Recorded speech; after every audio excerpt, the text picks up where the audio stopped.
Como vocês bem sabem, na segunda-feira nós retomamos aquela liturgia do domingo com toda a sua riqueza. Ontem nós estávamos no 17º domingo do tempo comum, abrindo esta semana litúrgica com a liturgia fortíssima do domingo, né? Uma liturgia que requer de nós assim empenho, dedicação, envolvimento, né? Você que por algum motivo não teve a oportunidade de celebrar o domingo em comunidade, o domingo além de celebrar com a família, mas também em comunidade, eu te convido a fazer essa experiência assim, ainda que seja com os desdobramentos do domingo, mas na segunda, na terça, na quarta, procura uma comunidade ou um lugar que tenha missa. Aqui na cidade de São Mateus nós temos missa todos os dias, né? O mosteiro todos os dias, e na paróquia nós temos segunda, quarta, quinta, sexta, sábado, domingo. Só a terça-feira que geralmente não temos a missa. Mas para quem gosta da participação eucarística diária, é só na terça-feira ir ao mosteiro, e outro dia, obviamente, né?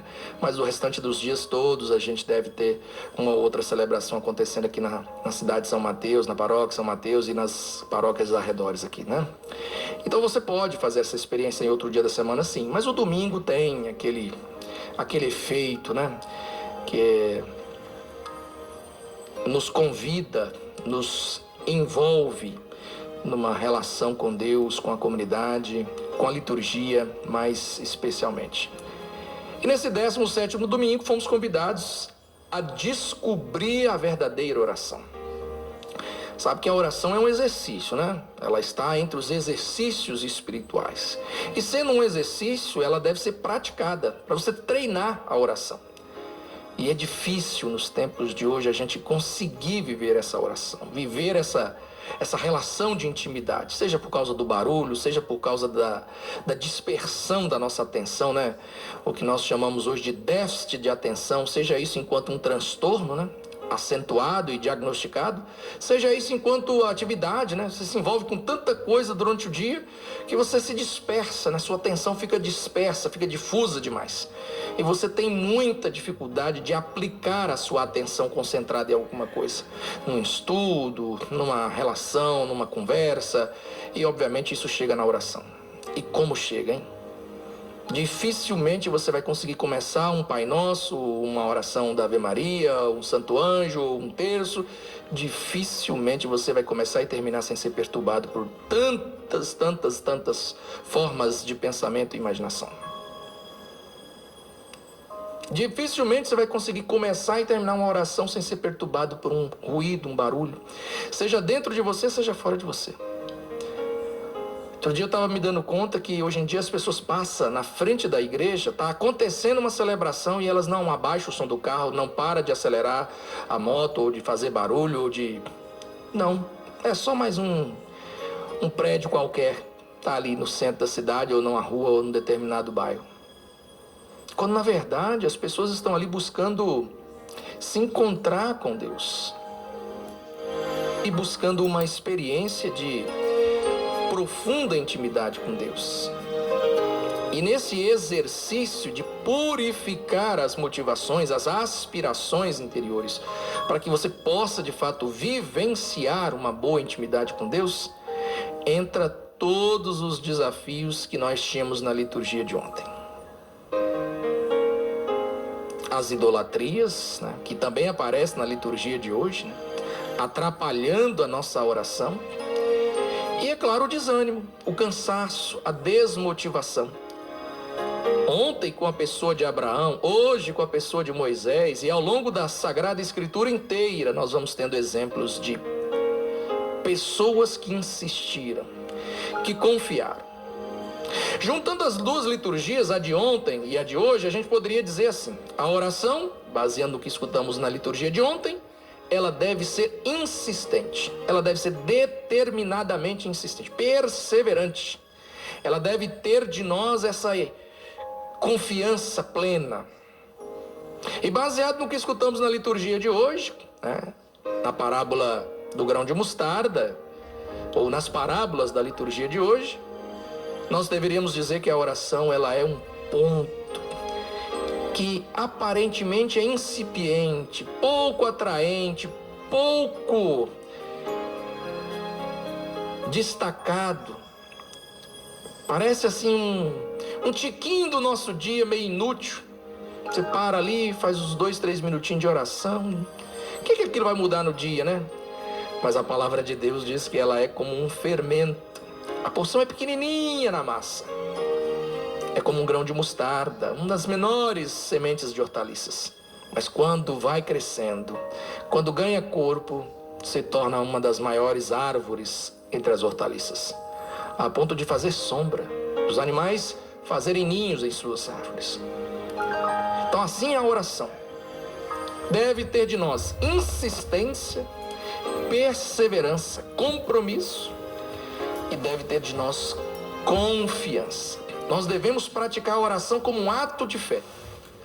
Às vezes a gente pratica a oração como hábito, como um ato de obrigação, mas ela deve ser um ato de fé. Se ela for só obrigação, se ela for só um peso, né? Se ela for só um costume, um hábito, nós não vamos rezar como convém a Deus. A oração tem que ser um relacionamento, tem que ser um desejo de intimidade profunda, deve ser uma busca, sabe? Desde as mais das realidades de contemplação, os lugares que favorecem a contemplação, ou mesmo no dia a dia. Tá ali dirigindo, tá ali trabalhando, tá na cozinha, tá no trabalho. Tô ouvindo rádio. Tá na roça, tá fazendo o que for.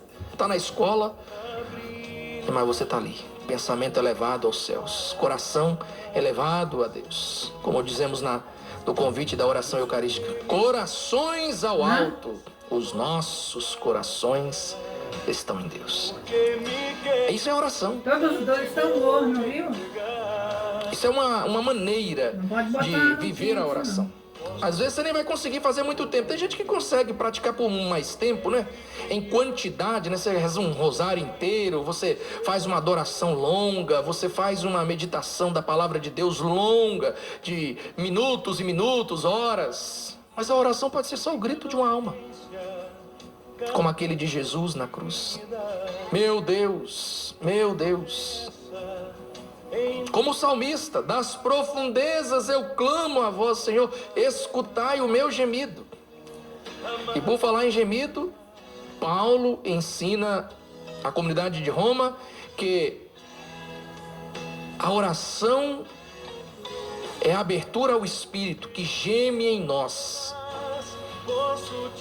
que faz a nossa alma ser exprimida, ser esmagada, a ponto de gemer, de produzir essa oração como um gemido da alma. Isso é oração. Por isso é importante que a gente exercite para aprender novas formas de oração. Tem gente que só tem a oração da obrigação, a oração do costume, a oração do peso, né? Tem que rezar, tem que rezar.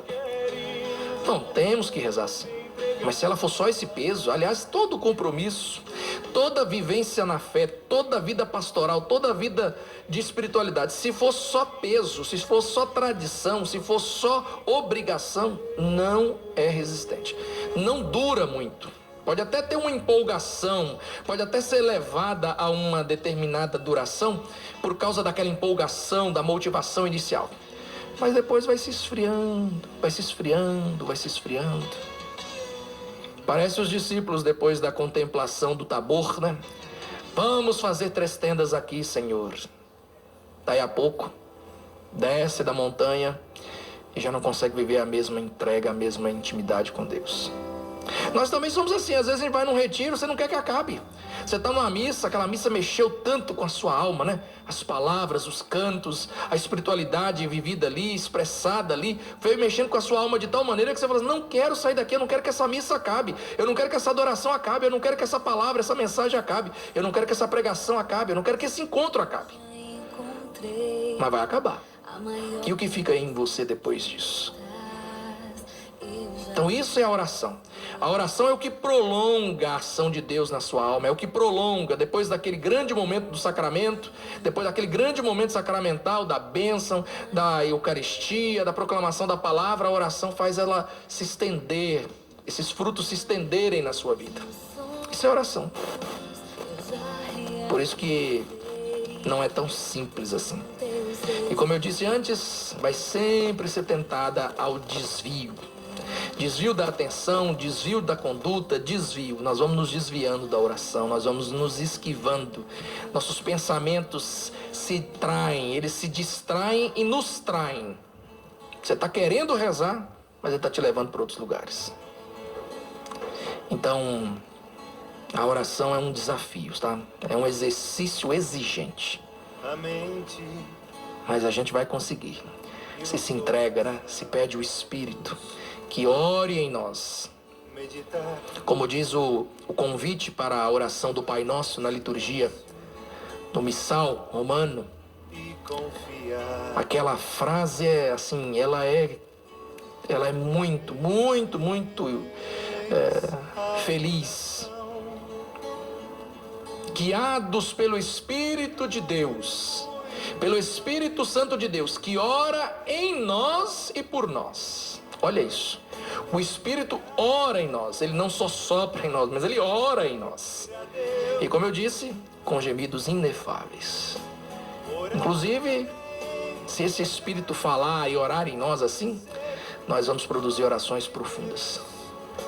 Faz sentido, portanto, a gente admitir que nas horas mais dolorosas da nossa vida, vamos produzir as orações mais fecundas, mais frutuosas. Porque o nosso espírito foi esmagado, né? A nossa alma foi esmagada, a nossa vaidade foi esmagada.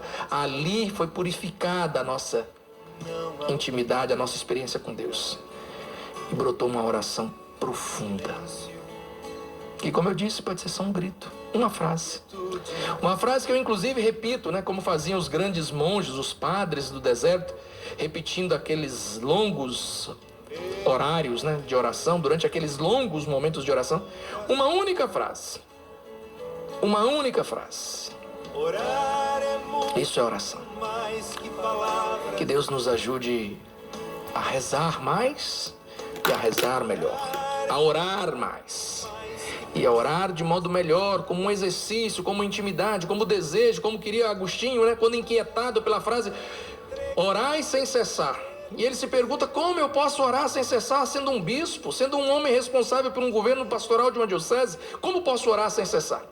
Aí foi tomado pela certeza de que a verdadeira oração começa no desejo de estar em oração.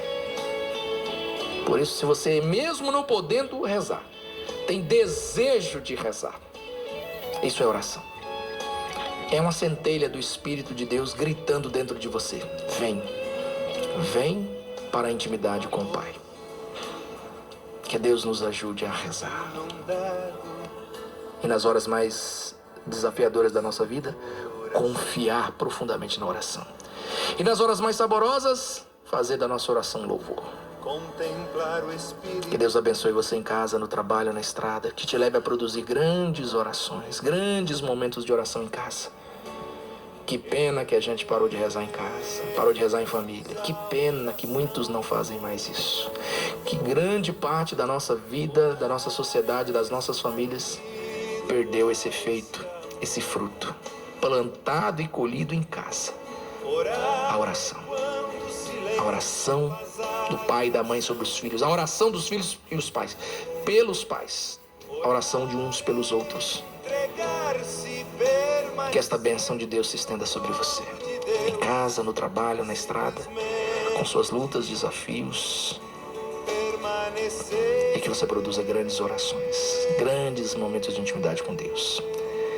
Em nome do Pai, e do Filho, e do Espírito Santo. Amém.